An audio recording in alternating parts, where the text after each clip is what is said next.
आज हम सुबह जल्दी उठे 4 बजे। उसके बाद हमने पूजा की, क्योंकि आज से शुरुआत हो रही है सावन की।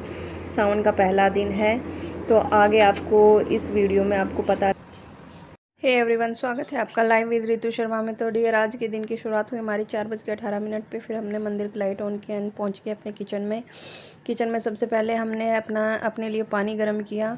पानी गर्म करने के बाद एक लोटा और गिलास में गुनगुना पानी लिया और वो पानी सिप सिप करके पिया। उसके बाद फ्रेश होके हम लग गए अपने काम पे। पहले निकाली हमने झाड़ू निकालने के बाद लगाया मैंने पोंछा।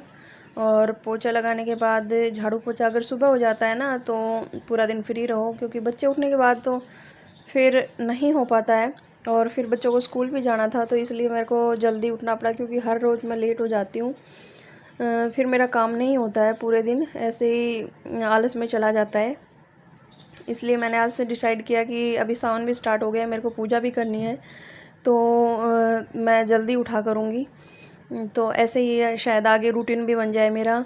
तो ये मेरा झाड़ू पोछा होने के बाद का ये फाइनल लुक है। और ये बच्चे उठने से पहले का है, बच्चे उठने के बाद तो फिर ये वैसा ही हो जाएगा। उसके बाद 5:02 हो गई थी, तो मैंने सोचा कि एक्सरसाइज कर लूँ।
और हमारी एक्सरसाइज हो गई है कंप्लीट। उसके बाद बहुत पसीने आ गए थे और फिर मैं एक्सरसाइज करने के बाद फूल तोड़ने के लिए चली गई और बेलपत्र लेके आई।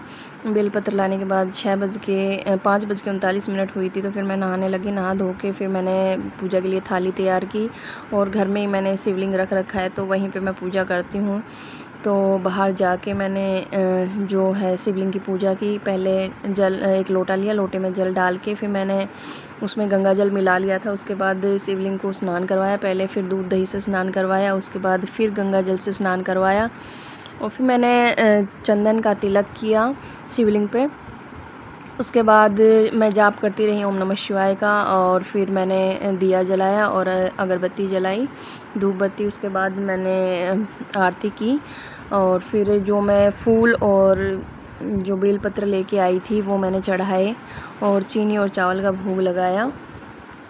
फूल चढ़ाने के बाद बेलपत्र चढ़ाए। बेलपत्र चढ़ाने के लिए, और बेलपत्र की ये मानता है कि भाई जो भी बेलपत्र लगाता है, हम तोड़ के लाते हैं तो बेलपत्र के नीचे हमें कुछ ना कुछ रखना चाहिए, नहीं तो जो हम पूजा करते हैं वो सारा फल जिसने बेलपत्र लगाया है उसको जाता है। तो मैं 2 रुपये रख के आई थी सुबह सुबह और फिर मैं प्रसाद रखा और जल चढ़ा दिया शिवलिंग पे। और अंदर जाके देखा तो टाइम हो गया था 6:12 और अभी तक कोई भी नहीं उठा था। फिर मैंने सबको उठाया और लग गई अपने काम पे। तो रात में मैंने बाटियाँ बनाई थी, ये बाटी का ओवन है, और रात में ही मैंने चने और मूंग भिगो दिए थे सुबह के नाश्ते के लिए। फिर मैं लग गई आटा लगाने के लिए। आटा लगा के मैंने रोटियाँ बनाई। बड़ी वाली को रोटी खानी थी, छोटी वाली को पराठे खाने थे, तो उनके टिफ़िन में ये सब पैक किया और फ्रूट बॉक्स में उनके केला और बनास्पति पैक की। उसके बाद इनका टिफ़िन पैक करके मैंने इनके बैग में रख दिया था और बच्चों को फिर तैयार करके मैं स्कूल के लिए ले गई। 6:55 पे हम घर से निकल जाते हैं और 7 बजे तक वहाँ पहुँच जाते हैं। 7:10 पे इनकी बस आके वापस चली जाती है। तो उसके बाद मैं फिर घूमने के लिए चली जाती हूँ पार्क में और 7:35 पे मैं घर पे आई थी। घर आने के बाद फिर मैंने मंदिर में पूजा की, क्योंकि सुबह सुबह मैं मंदिर में पूजा नहीं कर पाई थी जल्दी में। तो आने के बाद ही मैंने पूजा की और इसी बीच पूजा से पहले मैंने हस्बैंड जी का टिफ़िन वगैरह तैयार किया, क्योंकि उनको भी ड्यूटी जाना था। तो उसके बाद ही मैंने पूजा की है। पहले उनका टिफ़िन वगैरह तैयार करके उनको भेज दिया था और फिर मैंने तुलसा मैया की पूजा की। और अगर आप लोगों को मेरा ब्लॉग पसंद आया हो तो लाइक कीजिए, चैनल को सब्सक्राइब कीजिए। थैंक